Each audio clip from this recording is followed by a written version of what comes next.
He left home expecting to be back in minutes, but instead he was handcuffed, humiliated, and thrown into a cell for a crime he didn't commit. He was just a 16-year-old boy, black, and the adopted son of Tom Hanks. In court, the truth could set him free or destroy his life forever. But no one was prepared for the secret that would change everything in the final moment. Subscribe now and like the video to discover how this story really ends. The sky that afternoon was an unsettling shade of gray, as if the world itself sensed something was about to go terribly wrong. Thick clouds gathered low over the city, and a cold wind swept through the quiet suburban streets of Brentwood, California, a place where things like this weren't supposed to happen. Inside the black SUV, Elijah Hanks sat in the back seat, his headphones snug over his ears as he gazed out the window. Music played softly, but it couldn't quiet the strange heaviness in his chest. He was only 16, but he'd always felt older somehow. Adopted at 5 years old by Tom Hanks and his wife Rita, Elijah had been raised with love, opportunity, and protection. His world was supposed to be safe. But something felt off today. He couldn't explain it. He just knew. As the SUV slowed to a red light at the intersection of Sunset Boulevard and Beverly Glen, Elijah noticed a patrol car pull up beside them. Inside, 2 white police officers sat quietly, their eyes locked on him through the window. Elijah shifted uncomfortably, pulling his hoodie a little lower. "Stay calm," he told himself. His dad had always told him that. Then, the passenger officer motioned for the driver's window to roll down. James, their family driver, obeyed. "Afternoon, officers," James said politely. "Everything all right here?" The officer's tone was casual, but his eyes never left Elijah. "Yes, sir," James replied. "Who's the young man in the back seat?" James hesitated. Only for a moment, but it was long enough. "That's Elijah," he said. "He's—" "Step out of the car, son," the officer cut in, opening his own door. Elijah's stomach tightened. "Is there a problem, officer?" James asked. "Now." The single word hung in the air like a warning.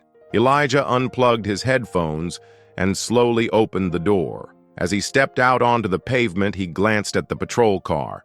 The second officer was already outside, hand resting on the butt of his holstered gun. The first officer stepped closer. "We got a call about a black male in this area stealing cars. You match the description." Elijah's mouth went dry. I'm not stealing cars. That's my driver," he said, motioning toward James. "I'm just going home." The officer's expression hardened. "Hands behind your back." "What?" "You heard me." Before Elijah could respond, he was turned around roughly. Cold metal snapped against his wrists as the officer tightened the handcuffs. Too tight. "Wait!" James protested. "This is Tom Hanks's son. He hasn't done anything." But the officers didn't care. "You've got a good lawyer, I'm sure," the officer muttered as he shoved Elijah toward the patrol car.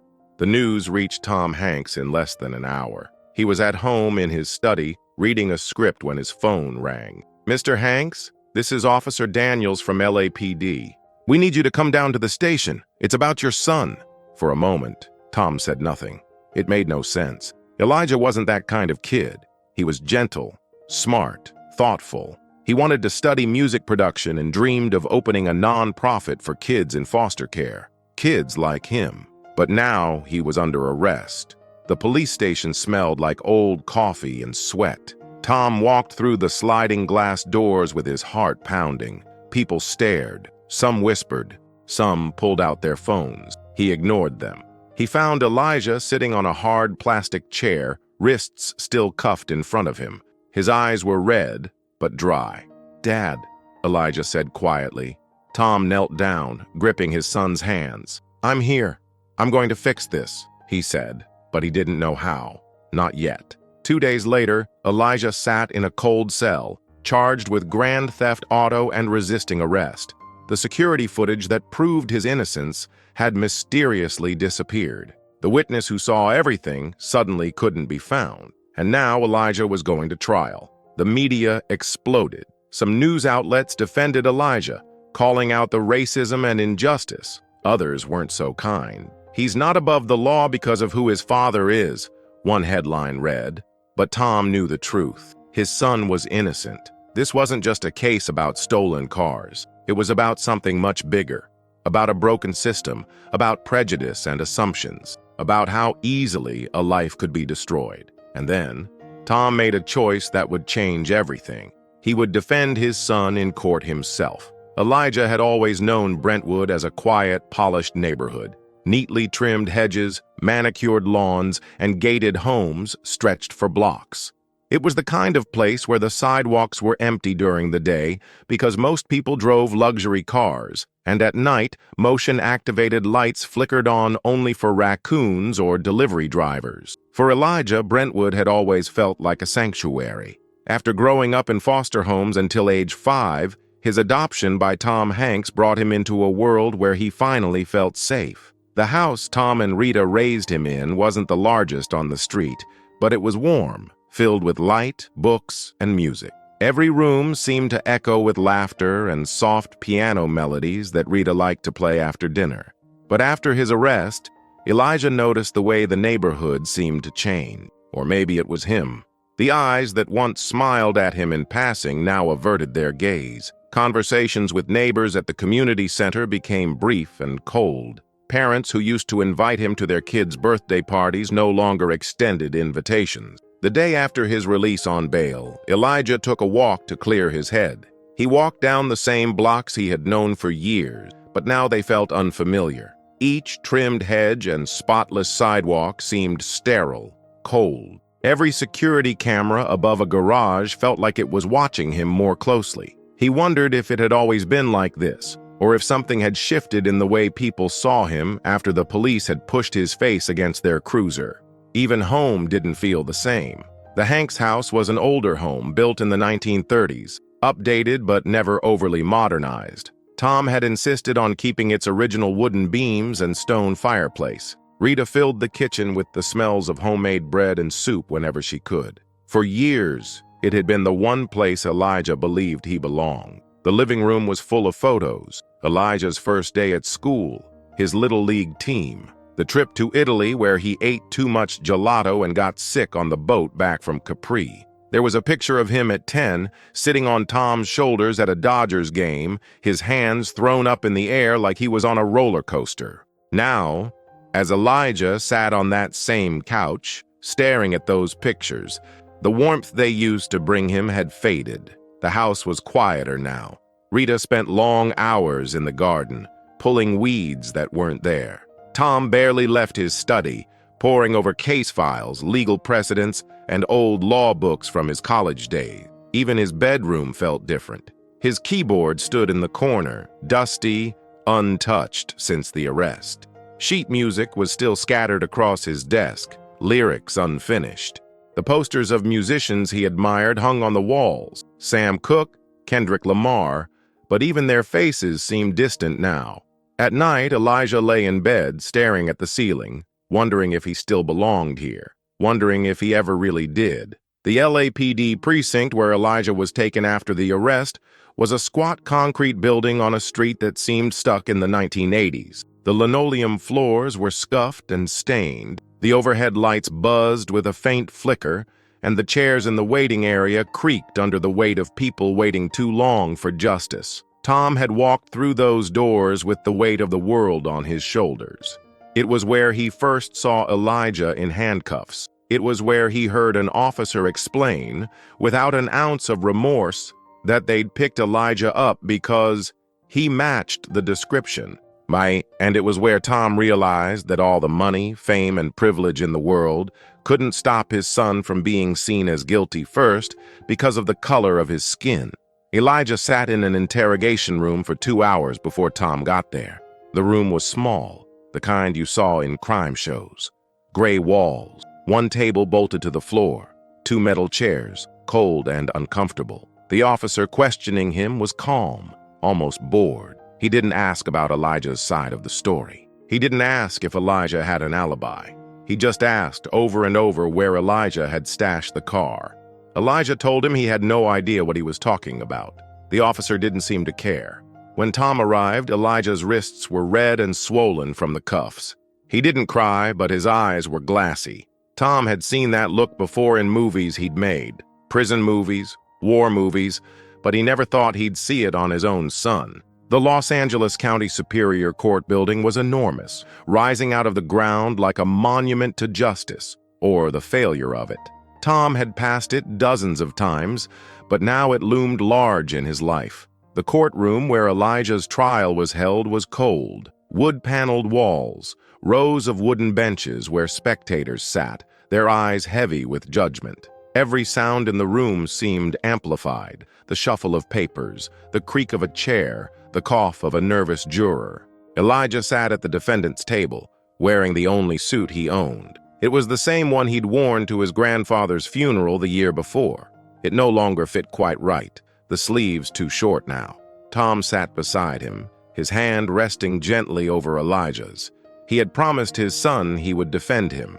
Now, he wasn't sure if he had the strength. The judge was an older man, African-American, with a deep voice and tired eyes. The prosecutor was young, sharp, hungry.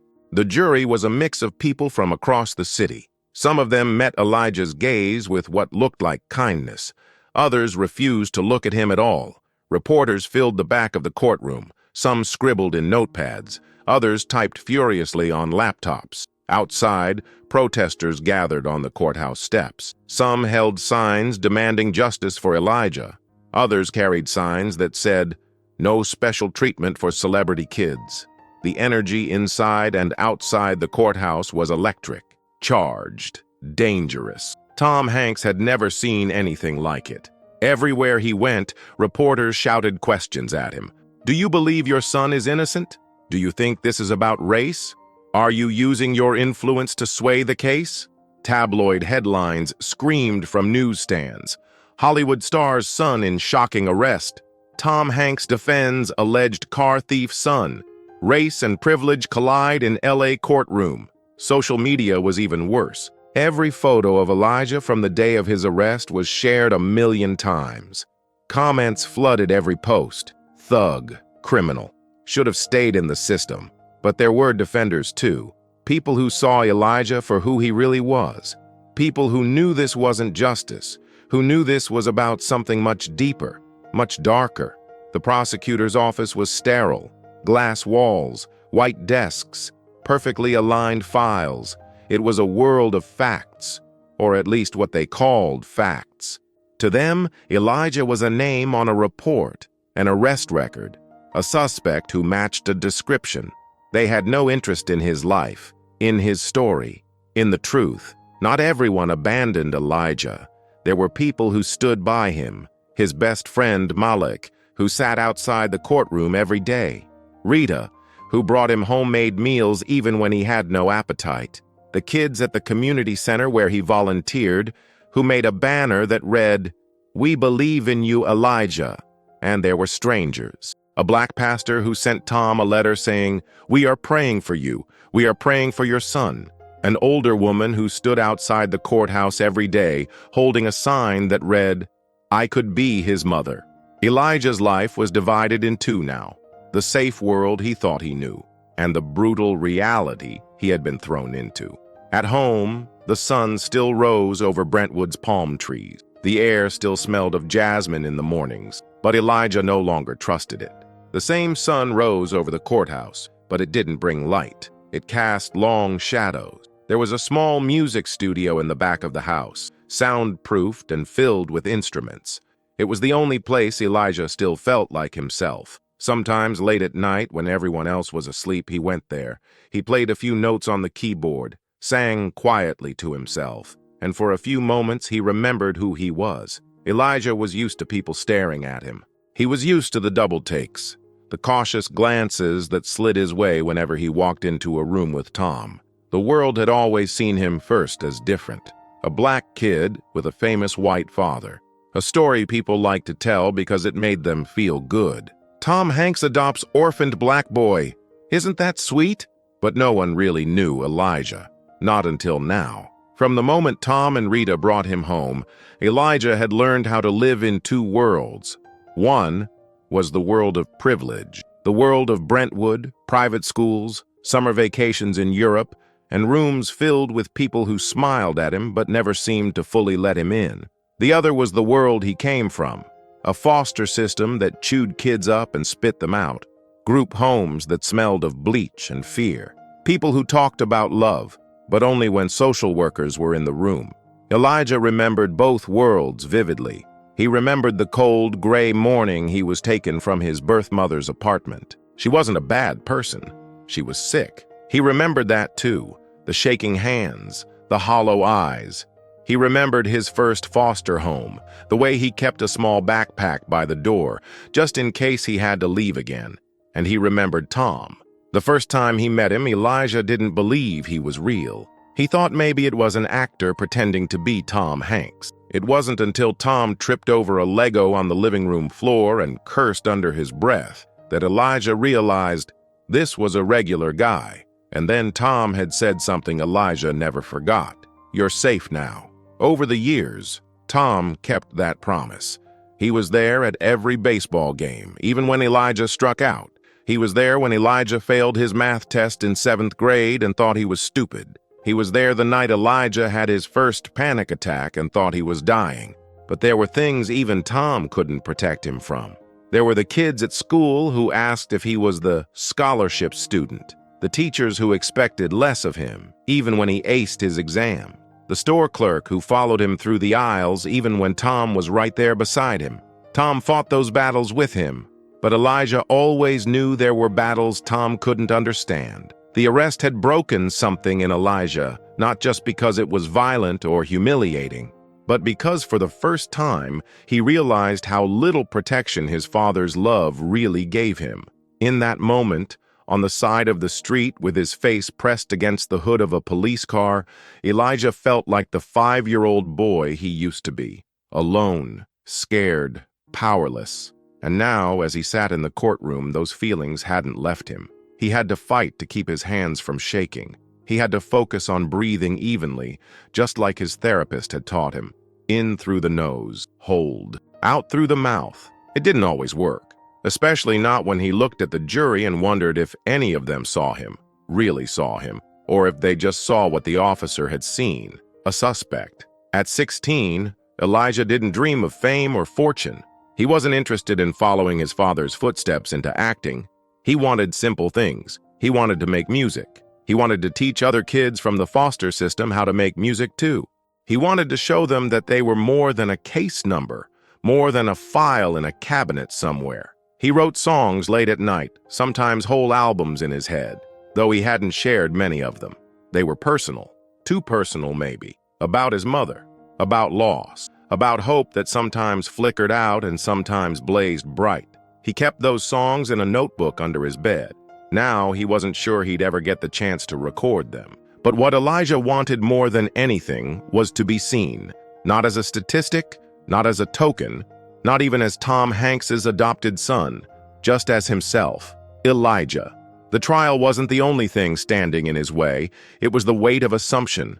The stories people told about him that weren't true. Even now, as the evidence stacked up against him, Elijah could feel the narrative hardening. Black kid, stole a car, lied about it. It didn't matter that he was innocent. It didn't matter that he had an alibi. People believed what they wanted to believe, and Elijah could feel himself slipping into silence. That was always his instinct. Be quiet, stay small, don't cause trouble. But Tom wasn't letting him do that now. Tom wanted him to speak, to fight, and Elijah wasn't sure he could. He remembered the first time someone called him a liar just because of who he was. It was in 2nd grade. A kid on the playground accused him of stealing a toy. He hadn't, but the teacher had believed the other boy. Elijah hadn't known what to say then. He'd stood there, silent, while the world decided he was guilty. And now he was standing there again, older, taller, but still feeling like that 2nd grader with empty hands and a full heart that no one wanted to believe in. There was anger, a deep, molten anger that scared him. He didn't want to become bitter. He didn't want to hate, but it was hard not to. Hard not to feel betrayed by the world he'd trusted. Hard not to wonder if this would ever end, or if this was his life now. But there was also hope, small, flickering, but there. It was in his father's hand gripping his, in Rita's quiet strength as she baked muffins for the court staff, because that's who she was. In Malik, sitting in the back row of the courtroom, nodding every time Elijah spoke. In the music he still heard in his head at night, he held on to that hope, because he had to. The night before he was due to testify, Elijah sat in his room with his notebook open. He wrote a song. He didn't think about how it sounded. He just wrote what was in his heart. The first line was simple. "You don't know me." The chorus came easily. "I'm more than what you see." And when he finished, he realized he wasn't afraid anymore. Elijah woke up early. He put on his suit, the same one that didn't quite fit. He looked in the mirror and didn't see a victim. He saw himself. At breakfast, Tom smiled at him. "You ready?" Elijah nodded. "I think so." But he didn't know if anyone could be ready for what was coming. As they walked into the courtroom, a reporter shouted, "Elijah, do you have anything to say?" For the first time, Elijah stopped. He turned. He met the reporter's eyes and he said, "You'll hear me soon." The courtroom was full that morning. Tom could feel the weight of every pair of eyes on them as they walked in. Journalists with cameras slung around their necks, sketch artists ready to capture every moment, and spectators, most of them strangers, some curious, some sympathetic, others hostile. Elijah's steps were steady, but Tom could sense the tension in his body. It was in the way his son's shoulders stiffened as they passed the gallery. It was in the way he gripped his own hands too tightly, his knuckles white against the soft brown of his skin. Tom had coached him through this moment. Head up, back straight, look them in the eye. But nothing could prepare Elijah for the reality of it. They reached their table. Tom pulled out Elijah's chair, the gesture familiar, almost casual. It was something he did at home during family dinners. But here, it was different. It was a reminder. You are not alone. Elijah sat, his breath slow and controlled, but his eyes flickered to the jury box. 12 strangers, 12 people who would decide his future. The prosecutor was young, polished, and confident. Her voice was smooth, but every word cut deep. "Ladies and gentlemen of the jury," she began, "this case is not about who the defendant's father is. It's not about wealth or fame. It's about justice. A young man, Elijah Hanks, was caught near the scene of a car theft. He matched the description. He resisted arrest, and we have evidence to show that he was involved." Elijah stared at the polished surface of the table in front of him. He heard her words, but they didn't feel real. They felt like lines from a script. Only this wasn't a movie. Tom's hand found his, a silent message. "Stay with me. Don't get lost." When it was Tom's turn to speak, the room seemed to hold its breath. It wasn't just that he was Tom Hanks, one of the most beloved actors in the world. It was that he stood there as a father. He didn't play a role. He didn't perform. His voice was low, measured, raw.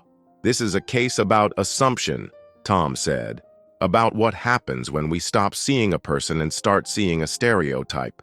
My son was arrested because he matched the description, but the only description they had was young black male.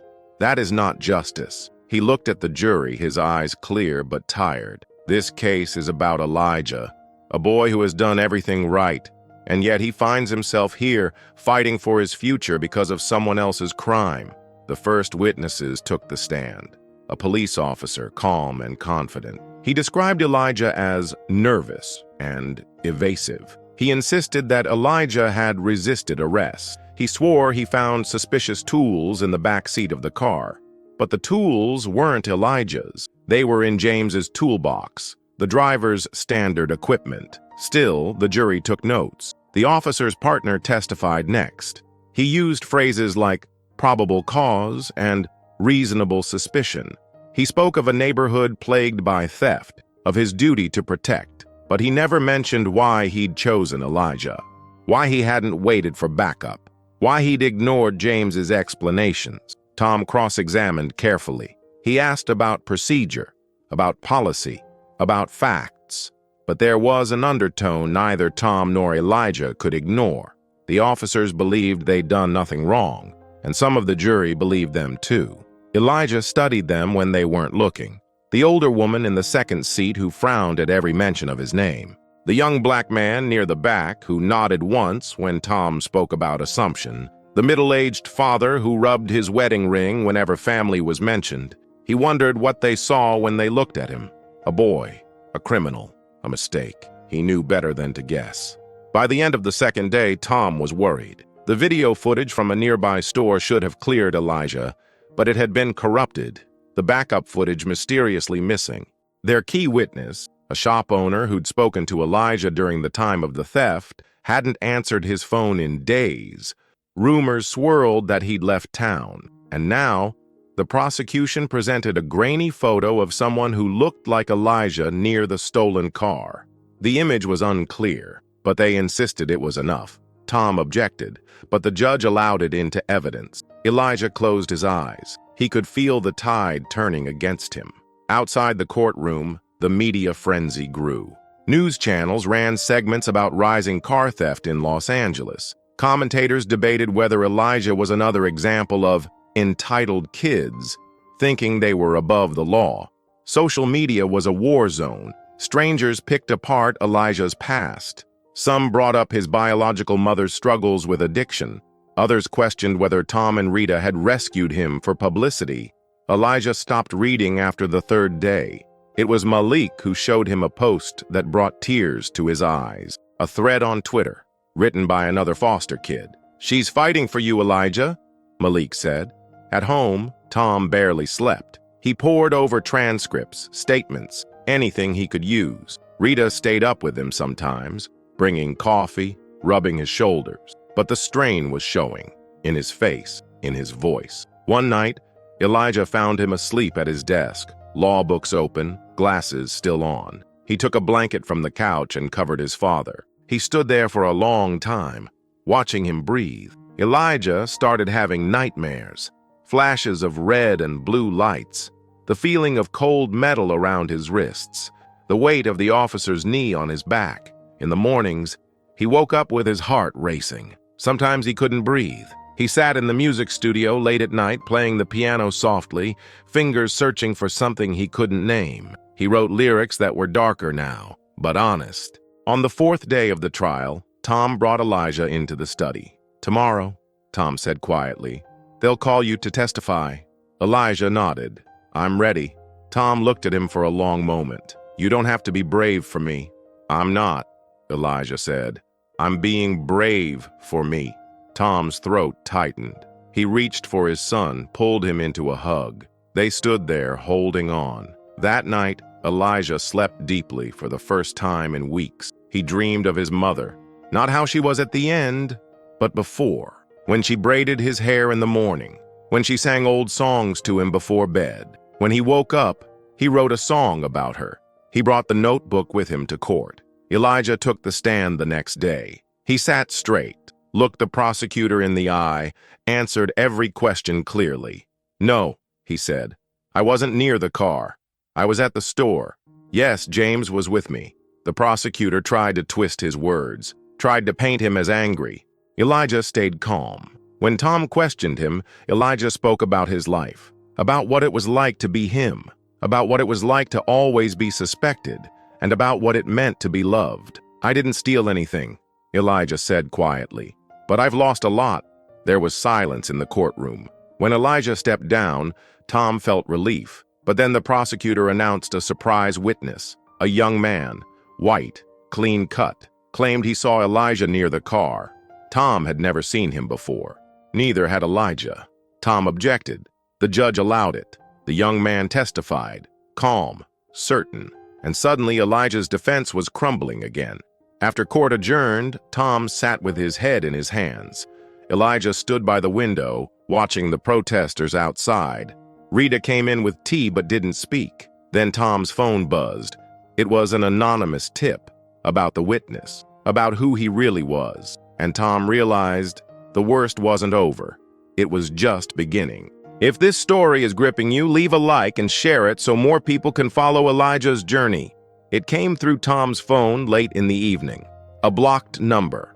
A message that said, "Check the witness. He's lying," followed by a name, Colin Bryce. Tom stared at it for a moment, unsure if it was a cruel trick, but he recognized the name, not because he knew Colin personally, but because Colin Bryce had a record for lying under oath, for bribery. Tom took the information to his legal advisor, an old friend he'd called in once the trial started spiraling. Within hours, they had documents, proof that Colin Bryce had testified in exchange for favors before. And then the bigger shock, he was connected to one of the arresting officers. They had grown up in the same town. They had played football together in high school. It was a revelation that shifted everything, but it also left Tom with a question he didn't know how to answer. Why? The next morning, Tom sat across from his legal team in the dim light of his study. Rita brought in coffee, though none of them drank it. They debated whether they could get Colin's testimony thrown out, whether they could press for a mistrial. But every option was uncertain. The wheels of the justice system turned slowly, even for people like Tom. And Elijah watched from the doorway, his arms crossed. He didn't say anything until everyone else had left. Then quietly he asked, "Do you believe it was because of me?" Tom looked up, confused. "What do you mean?"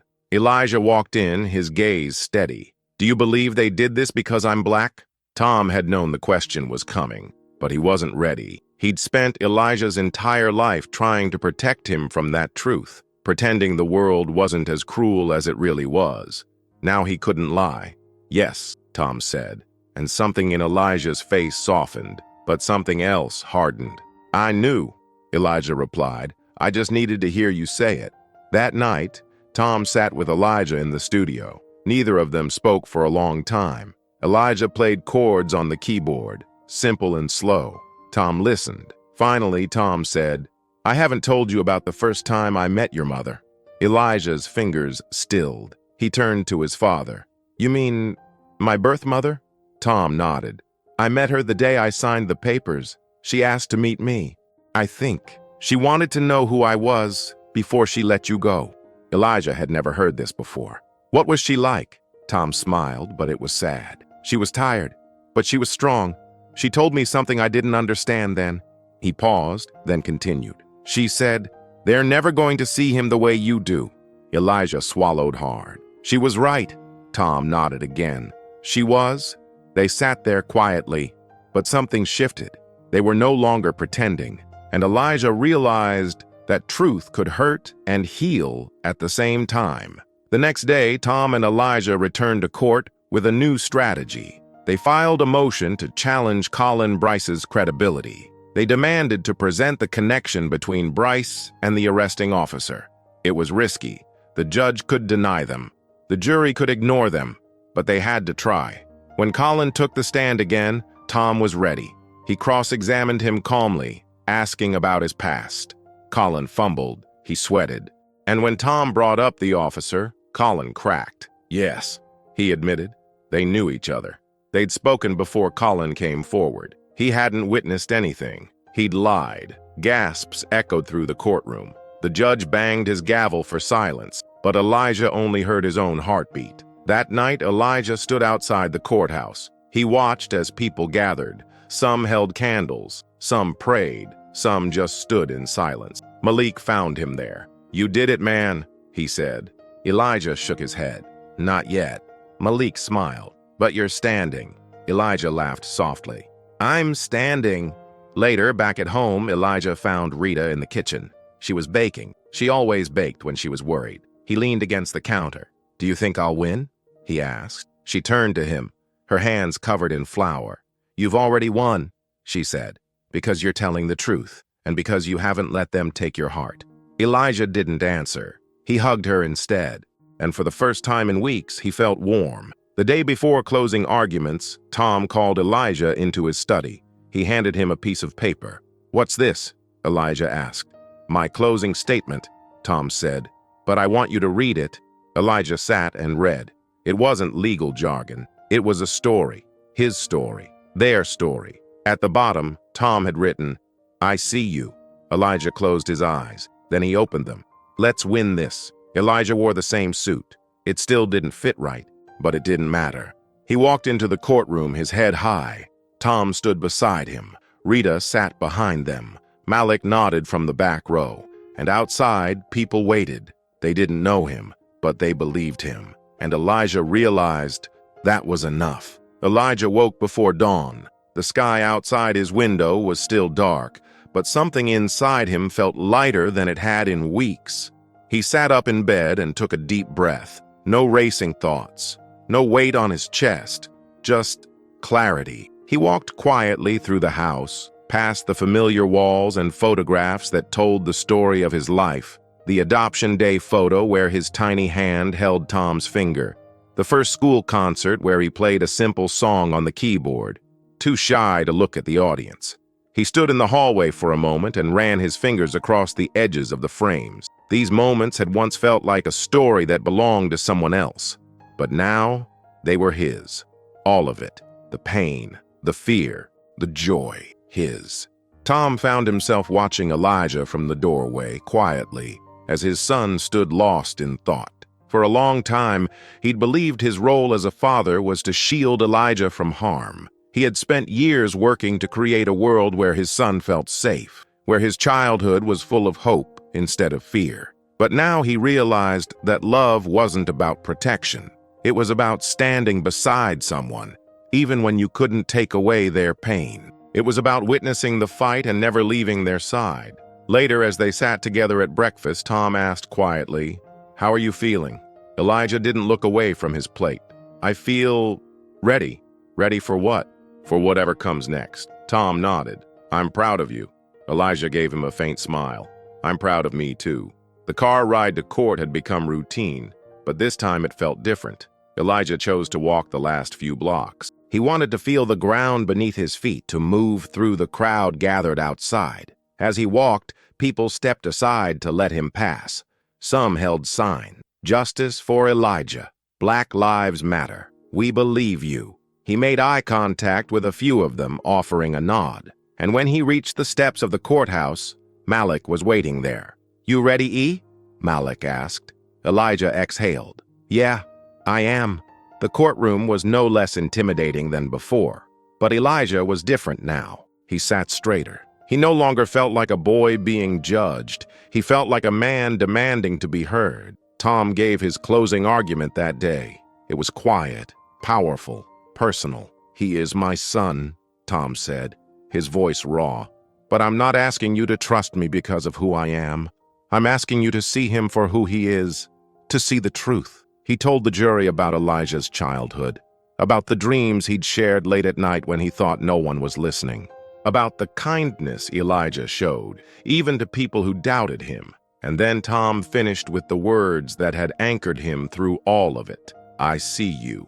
Elijah closed his eyes when Tom said it, because that was all he'd ever wanted. During the recess, Elijah sat alone in the hallway outside the courtroom. He watched the people moving past, lawyers, reporters, jurors, and felt something shift inside him. For the first time, he realized he wasn't waiting for someone else to save him. He was saving himself, and not just for him. For every foster kid who'd been told they were nothing, for every black boy who'd been assumed guilty before they had a chance to speak, for his mother, who had warned Tom they would never see him the way he did, for Rita, who had held him when he cried, for Tom, who had stood by him when it would have been easier to let go. He was standing now, and he wasn't backing down. That night, back at home, Tom sat on the porch, watching the sunset. Elijah joined him, handing him a cup of tea. They sat together in silence for a long time. Finally, Tom said, "I used to think I understood." Elijah glanced at him. "Understood what?" "What it meant to be you, to live in your skin, to carry what you carry." Elijah nodded slowly. "I used to wish you could. Now, I just want you to be here." Tom reached over and gripped his son's hand. "I'm here. You always were." And in that moment, Tom realized something he hadn't before. He didn't need to understand it all. He just needed to show up, and he always would. The verdict hadn't come yet, but something inside Elijah had already shifted. He was no longer the boy who had stepped out of the SUV and been thrown against a car. He was something more now, something stronger. No matter what the jury decided, he knew his truth, and for the first time, that was enough. They stayed up late that night. Rita baked cookies because it was something to do with her hands. Malik played video games with Elijah until they both laughed so hard they couldn't breathe. Tom sat back, watching it all, grateful for the sound of their voices filling the house again. Later, Elijah brought out his notebook, the one he'd kept hidden for so long. He sat at the piano and played the song he'd written about his mother. The room was quiet as he sang, his voice soft but steady. When he finished, Tom wiped his eyes, and Elijah smiled, because he wasn't singing for anyone's approval. He was singing for himself. As Elijah lay in bed, he thought about what the future might hold. He didn't know if the verdict would be fair. He didn't know if the world would ever really change. But he knew who he was now, and he knew that no matter what, he had a voice, and he was going to use it. Stay with us, because the verdict is coming, and nothing will ever be the same. The morning was silent, no bird song, no car horns, just the kind of quiet that feels heavy, almost sacred. Elijah sat at the kitchen table, staring at the untouched toast on his plate. Tom poured himself coffee, though his hands shook slightly as he gripped the mug. Rita folded her hands on the counter and whispered a prayer Elijah couldn't hear. At exactly 9 a.m., they left the house. No words, no glances, just movement, each step bringing them closer to the moment that would change everything. The crowd was larger than before. Protesters, reporters, onlookers. Some faces Elijah recognized, others he didn't. Some smiling in solidarity, some tight with judgment. Malik was waiting near the courthouse steps. He gave Elijah a nod, a fist over his heart, and Elijah nodded back. No words needed. When they entered the courtroom, the air was thick with tension. The jury sat, expressionless. The judge's gavel sounded like a gunshot in the quiet room. "Will the defendant please rise?" Elijah stood. Tom's hand rested lightly on his back. Rita's hand clenched tightly around the edge of the bench behind them. The jury foreman stood. "We, the jury, find the defendant, Elijah Hanks." A pause, long enough for Elijah to feel every heartbeat in his chest, long enough for the world to hold its breath. Not guilty. For a moment, Elijah didn't move, didn't breathe. It didn't feel real. But then Tom let out a slow, shaky breath, and Rita's hand was over her mouth as tears streamed down her face. Malik cheered from the back, and Elijah exhaled. Finally, people clapped. Some cried. Others shook their heads, already shaping a different story. Elijah didn't hear them. He only heard the pounding of his heart as he turned to his father. Tom pulled him into a fierce hug, and Elijah held on. When they finally left the courtroom, the media swarmed them. "Do you have a statement? Mr. Hanks, what do you say to those who think you used your influence? Elijah, how does it feel to be free?" Elijah stopped. He looked at the reporters, and for the first time, he spoke not for his defense, but for his truth. "I was never guilty, but it shouldn't take a famous father to prove that. This isn't just about me. This is about a system that sees color before it sees character, and we need to change that." He turned, and the cameras followed, but he didn't care. The car was quiet on the way home, but it was a peaceful quiet, not heavy like before. Elijah stared out the window, watching the world pass by. It looked different now, clearer. Tom glanced at him in the rearview mirror. "You did good," he said softly. Elijah nodded. "I know."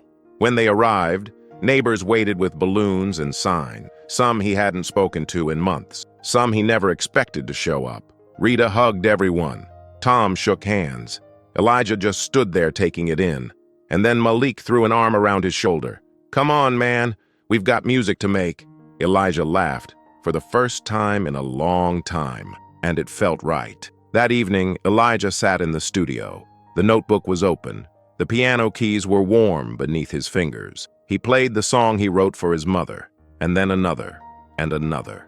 Each note was a piece of himself he was reclaiming. And when he finished, he looked up to find Tom standing in the doorway, listening. "That's beautiful," Tom said. Elijah smiled. "Thanks, Dad." Later that night, Elijah found a letter waiting on his bed. It was from his birth mother. One of the few things Tom had kept until Elijah was ready. He opened it carefully. The handwriting was shaky but clear. My dearest Elijah, I hope one day you find a place where you are seen for who you are, not what they think you are. You are light, my son. Shine. Love, Mom. Elijah folded the letter gently, and he cried. But it was a good cry. Weeks passed, then months. The media storm quieted. Life moved on. But Elijah didn't forget. He spoke at schools. He shared his story at community centers. He wrote songs that told the truth. And he built the non-profit he always dreamed of, a music program for foster kids, for kids who needed a voice. And whenever someone asked him why he did it, he said, "Because someone believed in me, and now I believe in them." 1 year later, Elijah stood on a small stage. The room was packed. Foster kids from all over the city sat with their families, smiling, laughing, clapping. Elijah sat at the piano. He played the first chords of the song he'd written after the trial. The song was about justice, about truth, about hope. And when he sang, he wasn't singing for the courtroom anymore. He was singing for himself, for his mother, for his family, for everyone who had ever been silenced. And the room was silent when he finished. But it was the kind of silence that holds everything: respect, love, understanding. Tom and Rita sat in the front row. Tom smiled. Rita wiped away a tear. And Elijah closed his eyes for a moment. He felt peace. If you made it this far, don't forget to subscribe for more powerful stories. And remember, sometimes one voice can change everything. This wasn't just a story about a trial. It wasn't just about Elijah or Tom or a courtroom full of people waiting for a verdict. This was about what it means to be seen, really seen. Not for the color of your skin, not for where you come from, not for what others assume, but for who you are. For Elijah, the fight for justice wasn't only about proving he didn't steal a car, it was about proving he belonged in his family, in his community, in the world. And the truth is, that's a fight a lot of people know all too well. Elijah had spent his life being looked at, but being seen? That was different. It was Tom who taught him that. Not by protecting him from the world, but by standing next to him in it. Because that's what love is. Not shielding someone from pain, but refusing to let them face it alone. When Tom told Elijah, "I see you," it wasn't just a father's words. It was a promise. To stand in the spaces where Elijah wasn't welcome. To speak when others wouldn't listen. To love him not despite his pain, but through it. And that's something we all need. To be seen, to be heard, to be believed. For Elijah, justice wasn't about revenge. It wasn't about punishing someone else. It was about truth and healing. He learned that justice isn't just something handed down by a jury or a judge. It's something we fight for in our homes, in our communities, in ourselves. He learned that justice means not walking away when you see someone struggling. It means listening before you judge. It means standing up, even when your voice shakes. And sometimes, justice is knowing your worth when the world says otherwise. Elijah didn't think he was brave, not when he stood in front of the jury, not when he told his story, not even when he walked free. But courage isn't about not being afraid. It's about what you do despite the fear. Courage is showing up, speaking out, telling your truth, even when it's easier to stay quiet. Elijah found his courage in a courtroom, but maybe you'll find yours in a classroom, or at a family dinner, or on a stage, or when you look in the mirror and choose to love yourself for who you are. Family isn't always about blood. It's about who shows up for you, who fights for you, who sees you when no one else does. Tom didn't just adopt Elijah, he chose him every day, even on the hard days, even when it would have been easier to stay silent. And Rita? She baked bread and cookies when the world felt heavy. She sat in courtrooms when she wanted to cry. She held Elijah when he thought he couldn't stand. And Malik? He was there, every step. Because sometimes family is the friend who believes in you when you can't believe in yourself. Elijah's story doesn't end in a courtroom. It begins there. Because the fight for justice is ongoing. The fight to be seen, to be heard, to be believed. It's still happening. And not just for Elijah. For every kid who's told they're not enough. For every person judged before they have a chance to speak. For every family who sits in a courtroom praying for mercy, we change the story when we listen, when we learn, when we stand together. Maybe you're wondering what this has to do with you. Maybe you're thinking you're not Tom Hanks. You don't have a courtroom to stand in. You're not a lawyer or a judge, but you have a voice, and that matters. You can listen. You can speak up when you see injustice. You can teach your kids to see people, not labels. You can vote. You can advocate. You can show up. And sometimes you can just sit next to someone and remind them they're not alone, because that's where it starts. Elijah didn't ask for this fight. He didn't ask to be arrested. He didn't ask to stand trial, but he stood anyway. He spoke anyway. And when he walked out of that courtroom, he wasn't just free. He was whole, not because the system worked, but because he reclaimed himself. And so can you. If you've been watching Elijah's story and wondering what it means, maybe it means this: you matter. Your voice matters. Your story matters. No one gets to tell you who you are. No one gets to silence you. And if you ever forget, remember Elijah. Remember his mother's words: "You are light. Shine."